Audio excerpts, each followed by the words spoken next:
cry, fish. You just need to do what I tell you to do, right? And listen, you really don't want to go pissing me off. Because I got friends in here. I'll find out. And if I do, I'll close you down and carve out your eyes. Understand? Okay. Please, don't hurt me. What's that doing here? Chicken, come and fight!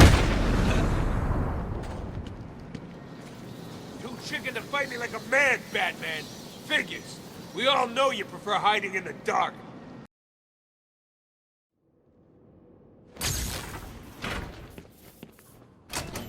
Thank God it's you, Batman.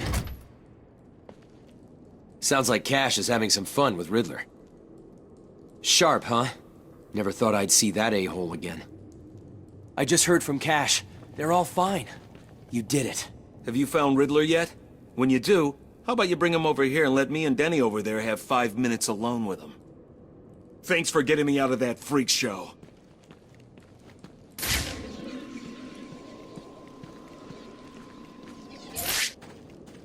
It took me a while to get all the way back here. Thank you, Batman.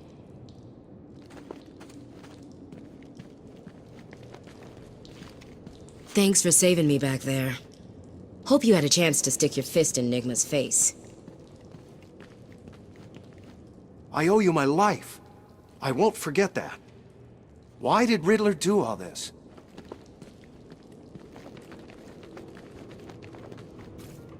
Is this night over yet? I made it. I couldn't have done it without you. That's it. I'm getting out of here, and then I'm telling everyone what Strange did in here. Thanks, Batman. You got time to say a few words? No? Figures. I can't believe Strange sent someone to kill me. So, we meet again, Mr. Mayor. Miss Vale, I really don't have anything to say. Really? How about the fact that it was you that hired Hugo Strange? It wasn't my fault. Oh? Then whose was it? Gotham wants to know. Gotham needs to know. I have no comment. Now please leave me alone.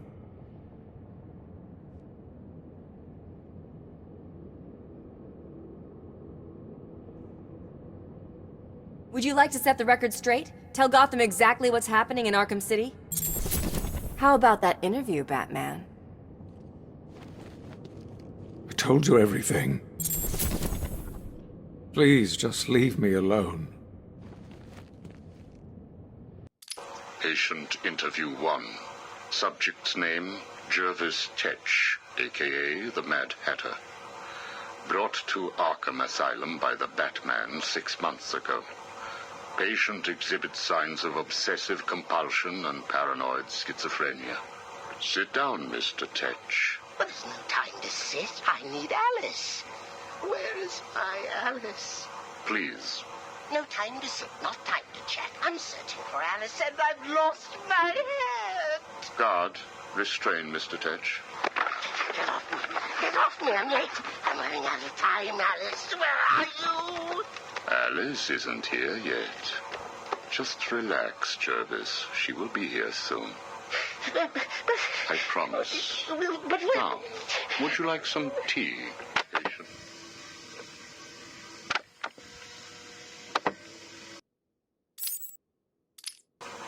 Is Alice here yet? No, I'm afraid not. Let us talk while we wait. You and I have much in common, Jervis. Really? Do you know Alice too? Unfortunately not. You and I both share an interest in the mind, do we not? I studied your papers, Jervis. You are quite brilliant. Truly an extraordinary mind. Oh, it doesn't matter. It's all just chemicals and synapses and rabbits and... Oh, where is Alice? You need to focus. Think about your work for a minute. You theorize that there is no such thing as free will, that you can change a man's allegiances, his motives, emotions, all of what we believe makes a man, with chemicals. Your formula was really quite brilliant. That's why I used it. Well, how did you get it? Did Alice give it to you? Wicked girl. Nasty little thing. Is she here yet? Soon, Jervis, soon.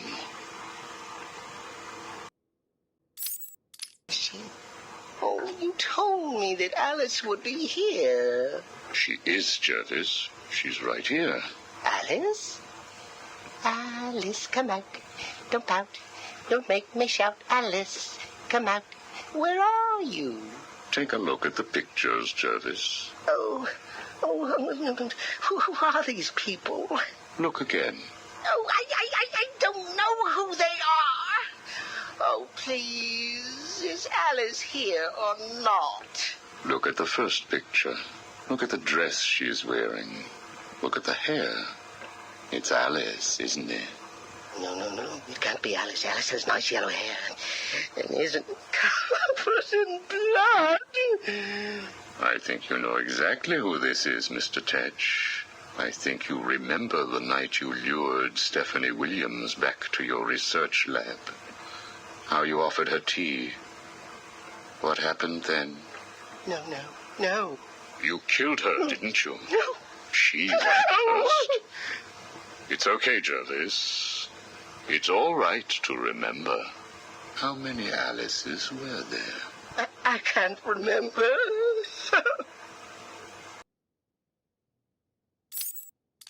Oh, Alice isn't coming, is she? That all depends on how you cooperate. I have a little side project that I'm working on. I could use your help.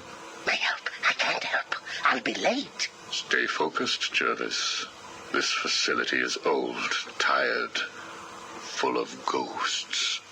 Ghosts? A figure of speech. Do not worry. Arkham Asylum will not exist forever. Its techniques are old, its mission outdated. I intend to create a new Arkham, an Arkham that will rise phoenix-like from the ashes of this one. Is there a fire? We should get out of here. I have arranged for some documents to be left in your cell. They outline a technique I propose to control the mind of, shall we just say, weaker souls. I cannot do it without rabbits. I need rabbits for my research, and tea, and... And Alice, I know. I have arranged for a number of test subjects to be at your disposal. They have been here at Arkham for so many years that no one will miss them.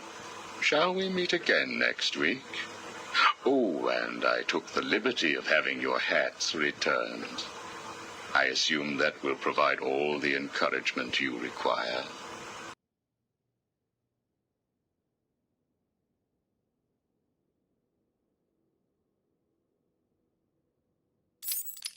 Well done, well done. I must say you have outperformed even my wildest expectations. Yes, did you see the people at my tea party? They all behaved themselves. Yes, they did, Jervis. I'm very pleased. I have just one last request to make of you. You must keep it a secret. Can you keep a secret, Jervis? With enough hats, I can stop people remembering secrets. Does that count? It will have to. I need you to pay a visit to Warden Sharp. He needs to come around to my way of thinking. To join our tea party? Exactly. I don't want to. Of course you do. How else will you get to play with Alice? What? I have a new assistant for you, Jervis. I had her brought in specially. Look at her. She's just through there.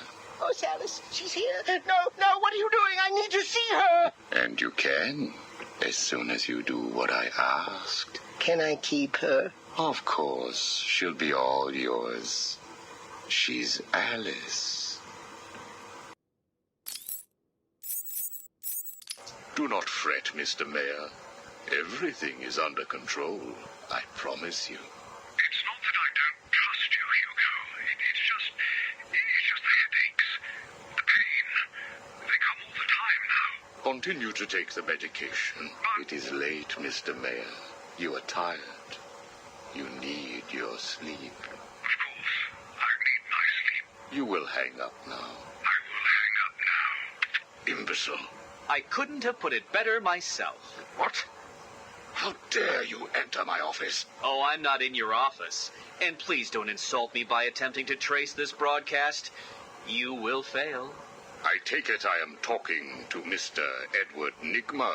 Do you know of any other inmate in your twisted little penitentiary who is ingenious enough to arrange this little chat? Narcissism, a compulsive desire to prove his intellect, and a predilection for riddles.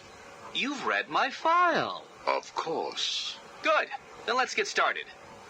How do you attempt to understand what is going on in Arkham City when all of the answers are strange? Good evening, Hugo. I believe it is time for our one-on-one. No. It is time for you to stop this and give up. My tiger guards will find you, and when that happens, I will perform the procedure on you myself. Procedure? Oh, you mean what you did to all those poor fools back at the asylum. To be honest, I think you did them a favor. How do I know that you requested access to all the most forgettable patients and proceeded to melt their brains with the help of that confused milliner? Or did you mean, how do I know that you have been providing the ex-warden with your own special medication? No doubt intended to render his synapses more malleable to your suggestions. Or maybe you are currently wondering if I know about the secret panel in your closet. How it slides back to reveal what you want most. How you sit, wearing that suit, crying into your hands as you question whether you are really worthy. What do you want, Mr. Nigma? Oh, that's easy. I want exactly what you want. And what's that? Batman, dead. Humiliated, but dead. Knock, knock, Professor. Guess who? I grow tired of these insipid games, Mr. Nigma. If you wish to speak to me, my guards will escort you safely to my tower. Please, Hugo. If you're going to set a trap, at least pretend to try harder than that. No traps, Edward. I simply wish to grant you safe passage through Arkham City. I think the time has come for us to meet as equals. You, Strange? My equal? I am the man whose cunning will soon have Batman lying at my feet, bloodied and broken. Really? Then I will pull off his mask and look into his dull, dying eyes. In that last instant, he will know that I have finally beaten him. And I will finally know who he really is. My apologies, Edward. I see now we are nowhere near equals. Finally. You see, like me, you are obsessed with the Batman. But unlike me, you don't know who he really is, do you? What? I know you are lying, Strange. There is no way that you could have figured it out. It's some kind of trick. It must be. Oh, I use no tricks, no childish puzzles.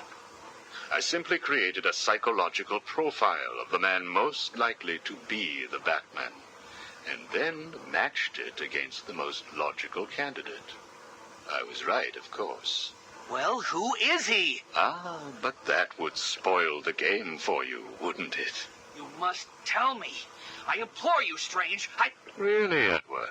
If I could figure it out, it must be child's play for you. But I... Interesting. Tell me, Edward, how is the Riddler like a blank dictionary? You're both at a loss for words. Hello? Anyone in there? No sense of humor. Ah, the strong and silent type, eh? Think you're safe behind that mask? Give me 20 minutes and a can opener, and I'll have you whimpering like a schoolgirl. You might like it. That's enough, patient. Guard, leave us. Yes, sir. Good afternoon. My name is Professor Hugo Strange. And you are... Two-Face. Catwoman. Batman. We can play these games as long as you like. Great! I love games. Not in my facility, you won't. I'm offering you this opportunity to make a deal. I am fully aware of your condition. The last thing you have is time. But I can make your final days more comfortable. And in return, I'd be giving you... I wish to study you. I need to know why you are the way you are. I don't have long, Doc. You're going to need more than some psycho mumbo-jumbo to get to the bottom of what's wrong with me. Oh, I have more than that. Much more. So, do we have a deal? How are you feeling today? You promised me another doctor, Strange. Maybe you shouldn't have killed the one I sent last week. What made you do it? Fish gotta swim, birds gotta fly. Besides, it was worth it to see the look on her face. Hey, you know what? I think I've got a piece of it here in my pocket. You are trying my patience. That was the third doctor you've killed. Well, keep on sending them, Doc. I'm trying to break my record. I think it is time for you to do something for me. Name it, Doc. Tell me how you came to be. Explain what made you what you are today. How you come to be sitting across the table from me. Dying. Is that all? Well, I guess you could say I once had a very bad day. Really? Go on. It was a Thursday night. Things had been getting worse. I was 3 days from the bank foreclosing on my home. The chemical plant I worked nights at was about to lay off half the workforce. And I was sitting in the hospital, holding the hand of my pregnant wife, wishing to God that she wasn't dead. That must have been upsetting for you. Probably was. Back then, though, all I knew was that if I didn't let old man Falcone's men into the plant that night, they'd have killed me too. So here's the thing. I had to decide. Could I live without her? Was there any point going on? I've got to admit it. I was scared. Not of being dead, you understand. No one would blame you if you were. It is perfectly common. Do I look common? No. I was scared of the part just before you die, when you don't know what is about to happen, when you're desperately clutching at life and trying to hold on with slippery, blood-covered hands. So I made a decision right there. And what was that? That is a story for another day, Strange. I think I may need to see a doctor. Get me one. You were telling me about the night your wife died. Oh, no, Hugo. As I recall, I was waiting for you to send me another doctor. We both know I have sent you 3 more doctors. Did you? Yes. One was left dismembered outside the elevator to my office. The other 2 have not been seen since they were sent to you. How careless. Listen, Doc. Professor. Okay, Professor. I'll give you a little more. I just hope you're taking notes. It's the day after, and I'm standing in the freezing rain, just staring at the chemical plant, feeling numb. Jeannie was dead. It didn't seem real. I can remember the day I first met her. Her infectious smile as I told her bad joke after bad joke. How, even after living with the pathetic wretch I was, she still wanted my child. And then they arrived. Reality's way of yanking me another wedgie. Falcone's men told me to cheer up. He said things could be worse. I asked him how. He grabbed me by the collar, pulled me close. He'd been eating garlic, and each word stank as he threatened to perform oral surgery on me with a nail and a brick. Creative guy. They hand me a box. I remember thinking it was heavy. Was it a bomb? A gun? I'd never used a gun before. Were they that heavy? And what was in the box? How's that doctor coming along? I'll get you one. And when you do, I'll tell you the rest. You are looking a little better, yes. Well, I have my good days and bad days, but I do try and start each one with a smile. Are you ready to continue your story? Yeah, why not? So where was I?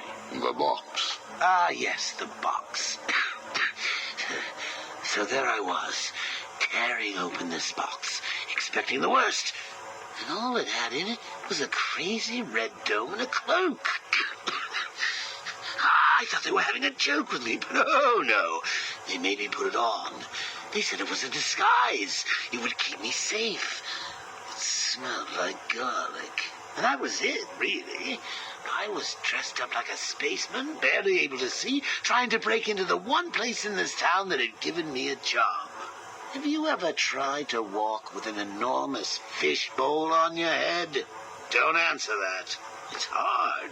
I couldn't see where I was going.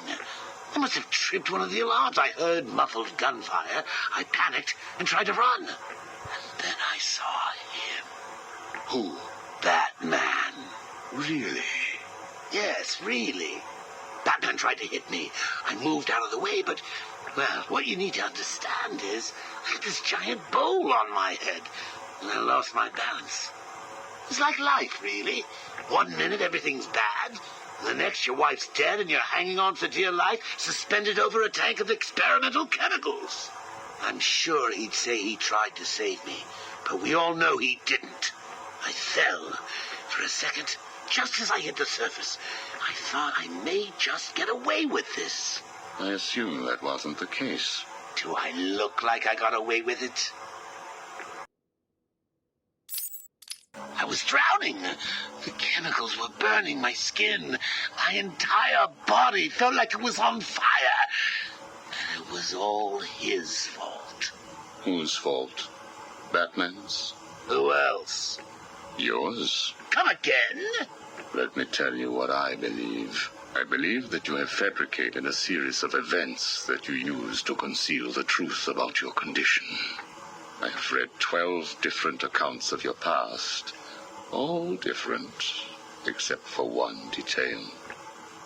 Batman. What can I say? I like to keep things interesting. A wise man once told me that if you have to have an origin story, you're better off making it multiple choice. And never facing up to the truth of what happened. What you did. How you got here. Oh, I know exactly how I got here. A big truck brought me here from Arkham. You remember the asylum, don't you? Of course. Well, good. Because I'd hate to think that I'd fabricated seeing you watching me in my cell all those times. Excuse me? Hugo, you merry maniac. You were obsessed with me. You all were trying to get in here. Next thing you'll tell me it wasn't you who sent old Sharpie over the edge. Nice work, by the way. Thank you. So here's the thing. If you want to make sure that no one else finds out about your past, you should start poking your nose into mine. Oh, and send me another doc. I think I need a second opinion.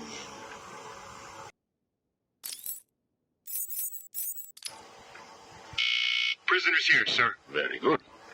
Send him in. But we haven't got the suit off him yet. He's dangerous. Are you sure? Of course. Victor Fries and I have much in common. We will be fine.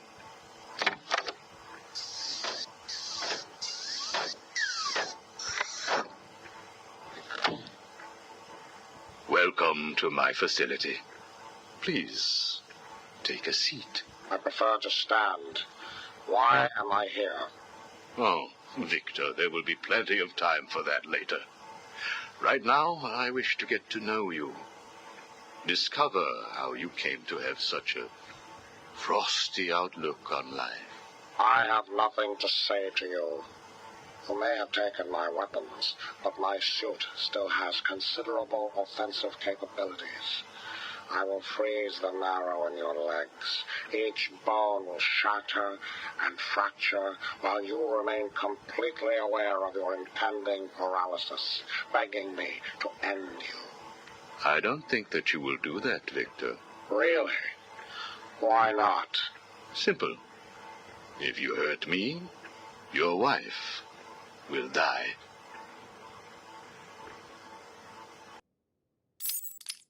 Where is she? Where is my wife? Nora is in safe hands.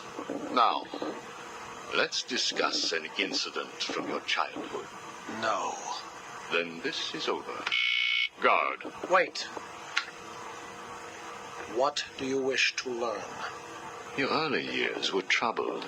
I was not a sociable child, but that is all. Even your parents disowned you. They sent you away to a reform school, correct? They did not understand my work. Your work? According to a police report, you froze over a dozen of your neighbor's pets. I have always had an interest in cryonic preservation. I didn't understand why my parents allowed our sick pets to die instead of attempting to save them. So I set about finding my own way. I intended to revive all of those creatures. But you didn't. Which brings us to Nora.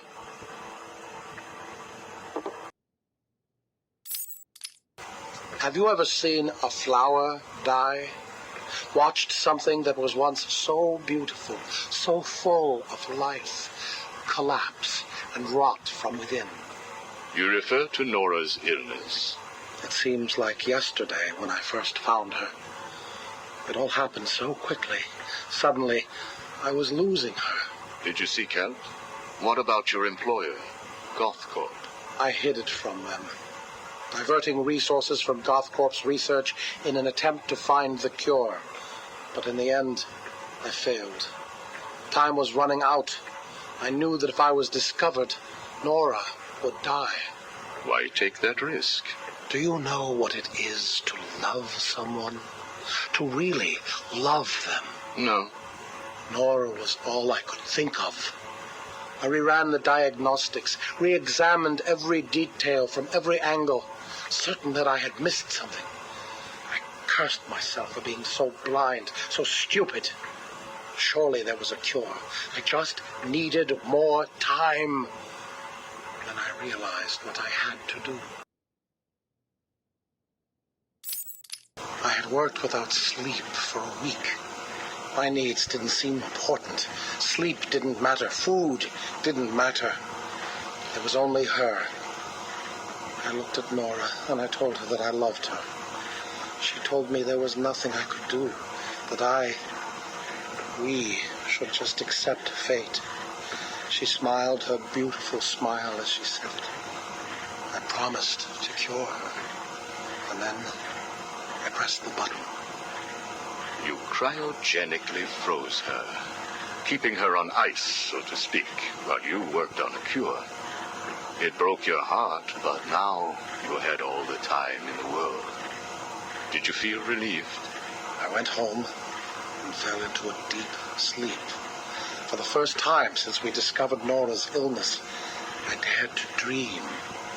But for weeks I had ignored my superior's attempts to contact me. The next morning I overslept. By the time I got to the lab, Ferris Boyle, the CEO, was there waiting. What did he do? He accused me of industrial espionage, which I denied. But then his guards found Nora.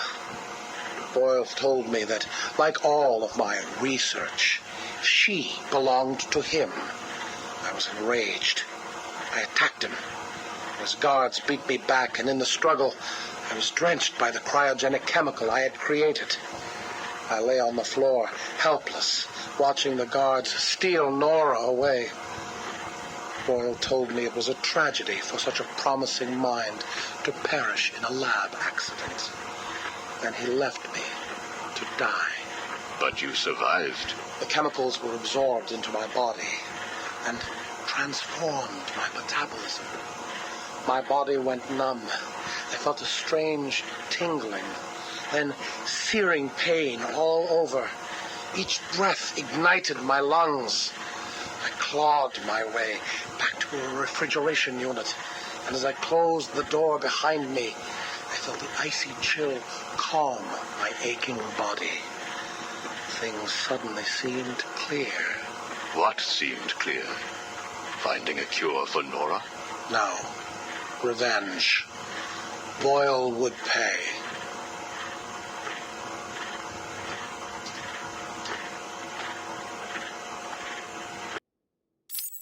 You failed to kill Ferris Boyle, though, didn't you? Yes. Why? You know why. Batman. Though he did return Nora to safety. Until you got her. See? There you go. Blame me, blame your parents because you failed to revive the neighbor's pets. Blame Ferris Boyle for spoiling your plans to cure Nora. Blame Batman for stopping your revenge against Boyle. And now, your Nora is in danger. Because of you. No, Victor. Because of you. You have always had a heart of ice. You stole people's pets. You stole GothCorp resources. And since then, you've stolen so much more for your own selfish scientific inquiries. If you had shared your genius with others, devoted your energy to medicine instead of crime, perhaps your ice princess would be at home now, preparing you a hot meal, instead of being delivered to the Joker. No! You could have saved Nora a long time ago, Victor. It's all for her. Everything. I will get her back. And when I do, I'm coming for you. Thank you. We are done now.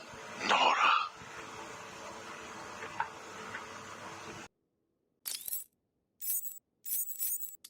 We found the prisoner attempting to break into your office, sir. I see. Leave us. Yes, sir. Well, well, as I live and breathe, Professor Hugo Strange. Your posters really don't do you justice. You really are far more evil-looking in real life. Charmed. Tell me, what do you plan to do, Miss Kyle? I assume that you were attempting to break into my office in order to retrieve your ill-gotten gains. You stole them from me. Hardly. The items were confiscated upon your arrest. Yeah, about that. This holiday camp of yours is quaint and all, Hugo, but I don't think I'll be staying too long. Escape is impossible. A girl loves a challenge. So do I.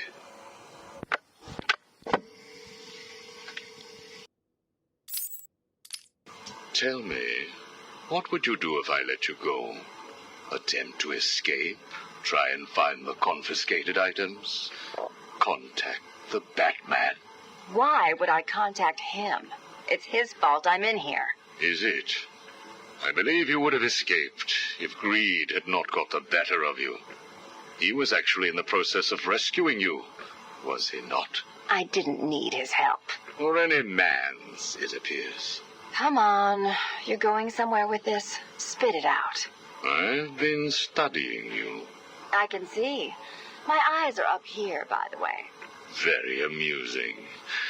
Tell me, what was it like growing up alone? Fending for yourself?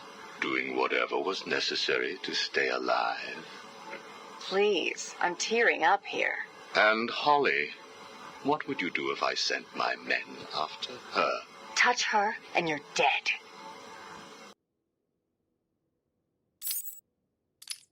Have you calmed down yet? Where is she? That depends on your next answer. If you could save one person tonight, who would it be? Holly? Or the Batman? He can look after himself. Good. Holly is safe for now. Let us talk about Batman. What do you think I can tell you that you don't already know? You've been sending your goons after him for months. He said you were studying him. So you speak. Good. You never knew your father, correct? Enough, Strange. This is over. If you say so. Captain, do you have the girl in your sights? Yes, sir. Kill her. No! Are you prepared to talk? I thought so. Keep the girl targeted, Captain. You bastard. Shall we continue?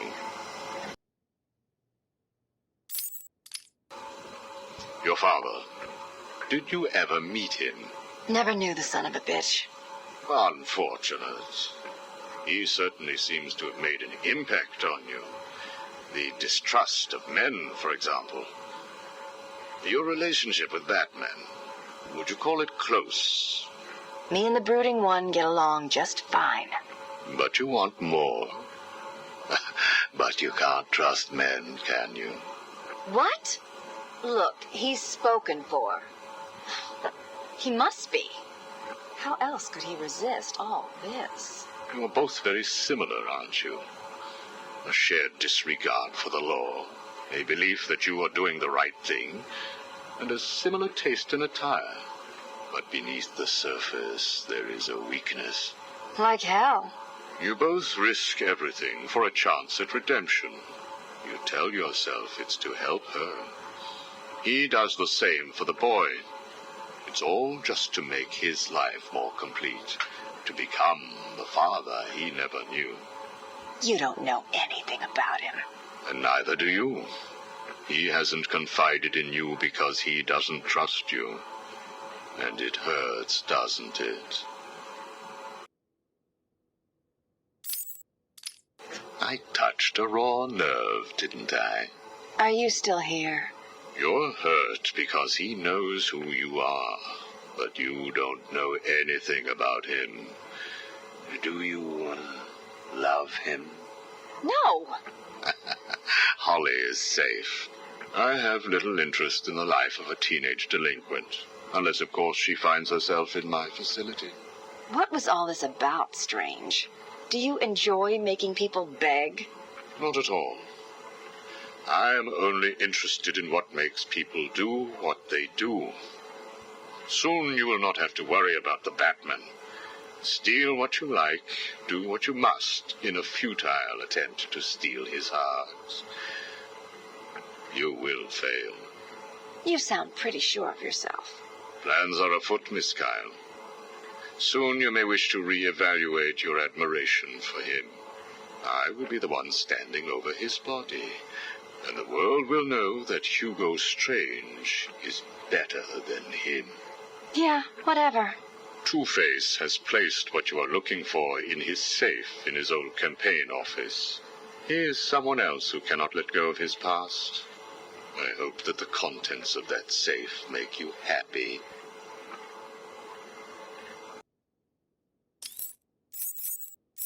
Sit down, Mr. Dent. It is Mr. Dent I am talking to, right? Use a real name.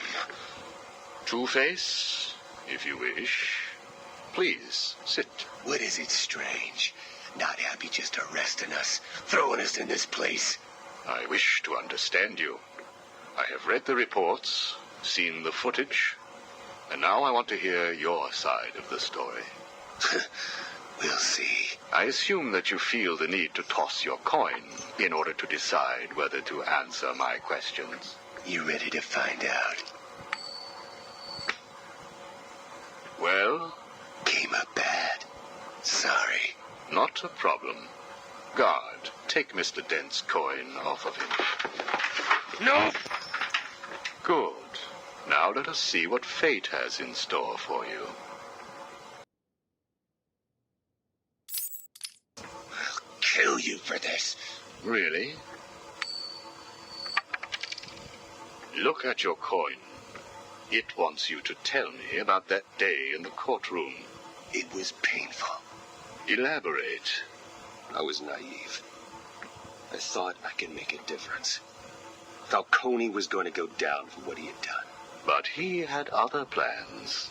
Look at my face. I am. A combination of first, second, and third degree burning. The scar tissue is quite fascinating. You think? And that is all it took to make you the way you are. Give me my coin. Not yet. What is it, Strange? Are you enjoying this? Not in the slightest. Let's go back further. You were a rising star, a beacon of light for this city. A white knight riding in to save it, with a dark knight not far behind. You can leave him out of this. He's wrong. They all are. No one understands the beauty of fate's hand. I'm grateful to Falcone. He gave me a clarity, a purity that few will know. Everything boils down to a simple choice. This way or that way.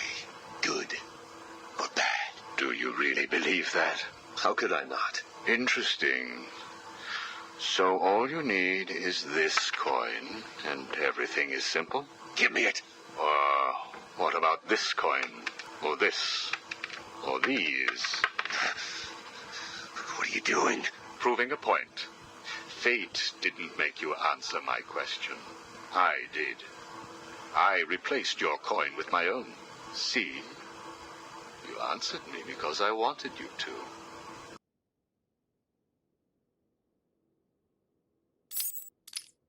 How is he today? The prisoner has been quiet. Since getting those coins, he has spent most of his time examining them. Good. Hello, Harvey. Are you ready to talk? Leave us. We don't want to talk. Not to you. Please, take a seat. I have one last thing to discuss, and then I will give you something in return. I don't know. I can't decide. It's too confusing. Of course it is. I want to talk about Mr. Wayne. Why? Indulge me. We don't like the guy. Hardly surprising. Did you ever consider that you were alike? A traumatic event created you. An equally traumatic event altered him. He's nothing like us. There's no risk, no danger. It's just money and girls. We should kill him. Maybe you should.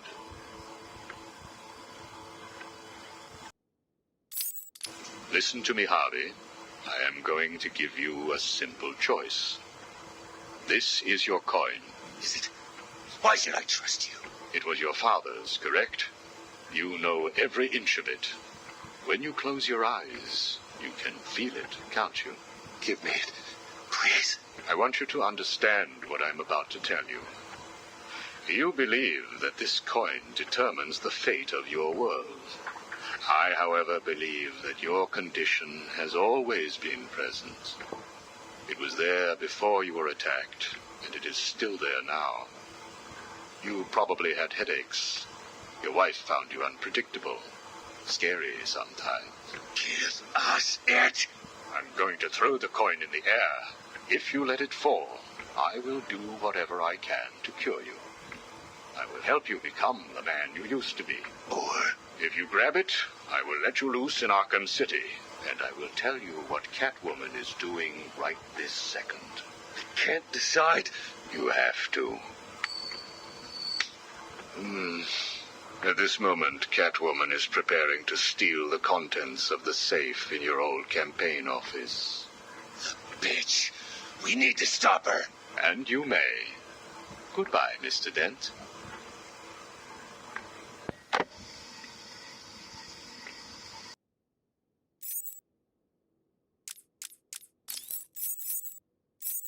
I'm only doing this as a courtesy, Strange.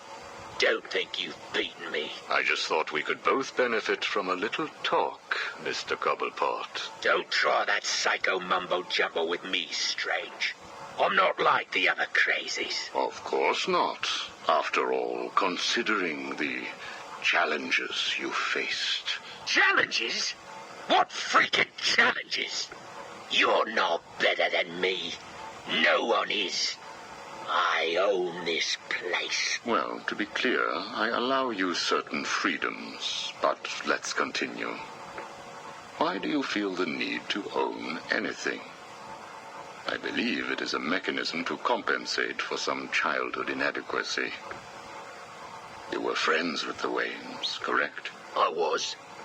Till someone did the world a favor and blew the brains out of little Wayne's self-righteous parents. I was laughing for weeks. it still brings a smile to my face. And you think that's okay? Okay? No, I don't think it's okay.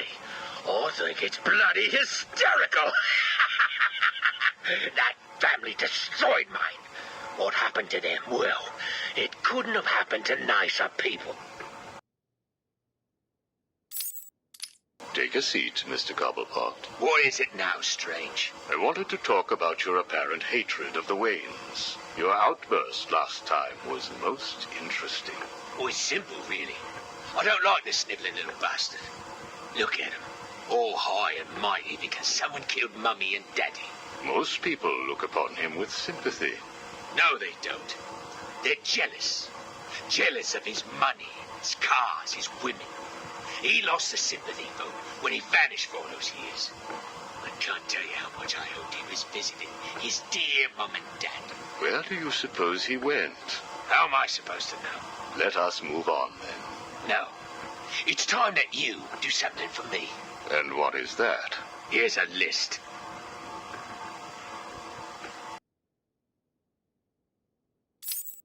Told you, Strange. No more little questions until you give me what I want. Take a look, Mr. Cobblepot. Here is a purchase order for the various firearms you require. I must say, you chose an exotic selection. I only take the best. A wise strategy. So what's yours? Excuse me? What are you up to? Why would you give me of all people, guns, explosives, all this stuff? Arkham City is an experiment, Mr. Cobblepot. A new way of thinking. We've separated you from society, so I am more than willing to study the results if you all just decide to kill each other. Besides, your feud with the Joker is intriguing. I was here first. I bought my museum in the Iceberg Lounge fair and square. It was you and that mayor who stuck us all together. Again, you refer to owning things. Quite fascinating. I believe we gave you the opportunity to leave. And take over my turf. Never.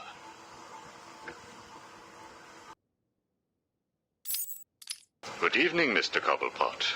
I trust you received the second delivery. Yeah, I did. I don't know what you did to those dribbling monkeys, Strange, but they were perfect. I'm glad. It appears that we can both help each other. If you say so. I suppose it doesn't hurt that by the time I'm done with them, they're usually in too many pieces for anyone to know what you're really getting up to in those rooms of yours. I have no idea what you are talking about. Of course not. So, Hugo. The clown. She really dying? It appears so. Self-inflicted, of course, but yes, he is. He has Mr. Freeze working on a potential cure, but I am sure neither of us want him to get his hands on it, do we? We're ready. Good. Now, one last thing. Your face. It's beautiful, isn't it? The eye. I believe it was the result of a bar brawl, correct? Ah, Torag got lucky. He got his, though. He took my eye. I took both of his. Left him trying to walk across the Gotham freeway at rush hour. Hilarious. You're a rich man, Mr. Cobblepot. You could have had that glass removed. They said it was impossible. And what the hell? I think it gives me a more unique look. Know what I mean? Now, where is Freeze? He's right here, in the room next door. You can take him with you. Are you familiar with the term Napoleon complex? No. What is it? It's nothing. Oh, and one last thing. Here is a list of 10 prisoners I believe work for you. Yeah? So what? You want to saw their heads open and scoop out their brains too? No. I just thought you'd like to know that they are all in the employ of the GCPD. What? I believe you know what to do with them. I don't like being spied on, Mr. Cobblepot. Good night.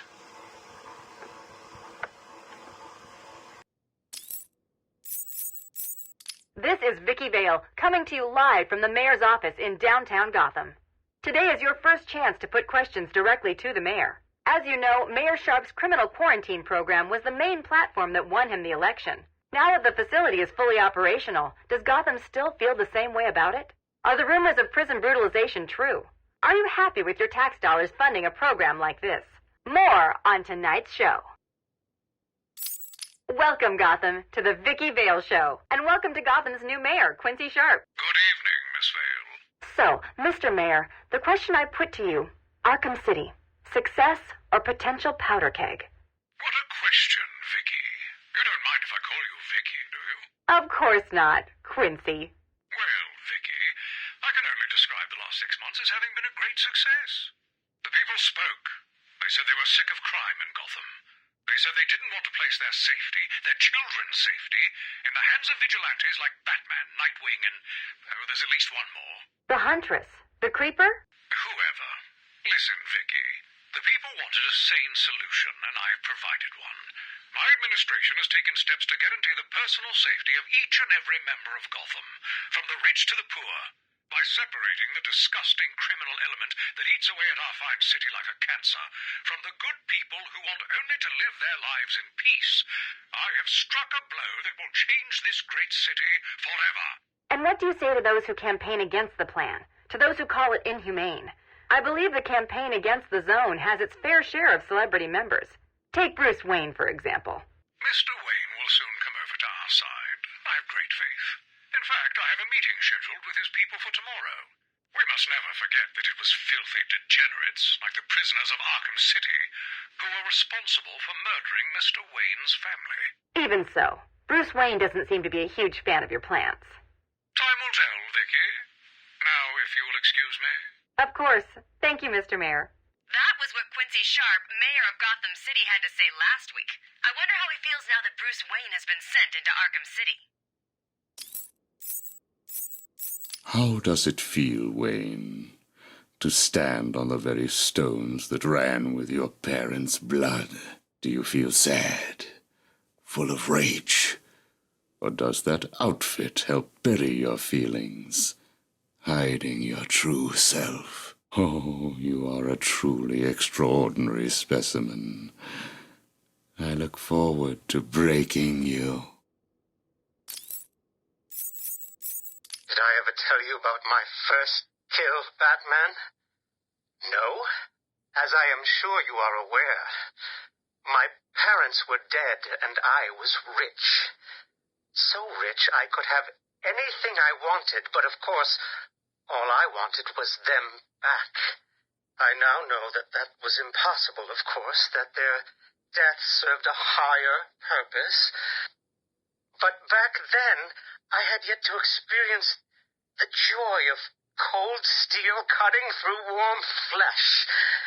I had no idea how I could save these people from the relentless misery of their existence. You should have stayed that way. Really? Then I'll stop now. Find another telephone, Batman. Goodbye. You made it. I think I will continue my story. I feel the need to talk, to confess maybe. I was rich and alone, but not for long, of course. I took to gambling, or maybe it took to me. If only I had been good at it. I may not be where I am today. As my life spiraled out of control, I desperately formed a plan. A plan to win back my parents' money and be happy again. It didn't work, of course. Plans like that never do. But as I stood outside the Iceberg Lounge on that hot summer night, I remember feeling something. Hope, maybe. The Iceberg Lounge was crawling with the disgusting flesh of humanity. You could find anything there. If you had the money, of course. At the beginning, I seemed to be winning. The cards all went my way, and I found myself at the owner's table. For some reason, I thought I would win, that he would play fair. I looked around the table. I saw the people I was against. Card sharks, thugs, princes, and the disgusting midget who ran the place. One by one, they all lost or folded. The chips were piling up, and it was just him and me. They called him the Penguin, even back then. He had both eyes, of course. That little accident hadn't happened yet. And both of them were looking at me when I put down my cards. 6 of clubs. 6 of diamonds. He looked scared. He leaned forward, and I could smell the cigar stench on his breath. The 6 of spades, and finally, the 6 of hearts. I felt good. And then he started laughing. He belched out smoke, and he put his cards down on the table. Card by card, my heart sank. A 3, a 4, a 5, a 6, a damn 7! Straight flush ended me there. I was lost and thrown out into the city to die, penniless. Can you imagine what it was like, Batman? I was numb. I'd lost everything, and I was alone, crying like a baby staggering through the streets of this city, until I found the answer that I had been looking for. I stood there on the Sprang Bridge, looking out at the sea. I felt the warm breeze on my skin, and it felt right. I looked down and imagined myself falling into the blissful arms of my mother. And then he appeared. He held out the knife and demanded my money. My money! Can you believe it? I looked into his cold, desperate eyes, and I saw something familiar. Something inevitable. I saw oblivion. I saw that we are all the same, stuck on a miserable loop that demands salvation. So I gave it to him. Can you imagine the vagrant's surprise when I grabbed his knife from his hands? It was instinctive. It was beautiful. In one movement, I sliced out his throat and gave him the gift of salvation. It happened so fast, but I felt every joyous sensation. The blood sprayed over my face, and I saw what little life was left in his eyes leave. But then it was over. I felt lost. Like it had been meaningless, that no one would acknowledge my sacrifice. And then it happened. Without realizing what I was doing, I plunged the knife into my forearm and cut deep. It was incredible. I felt my body elevate to a higher place. It had become a temple to my work.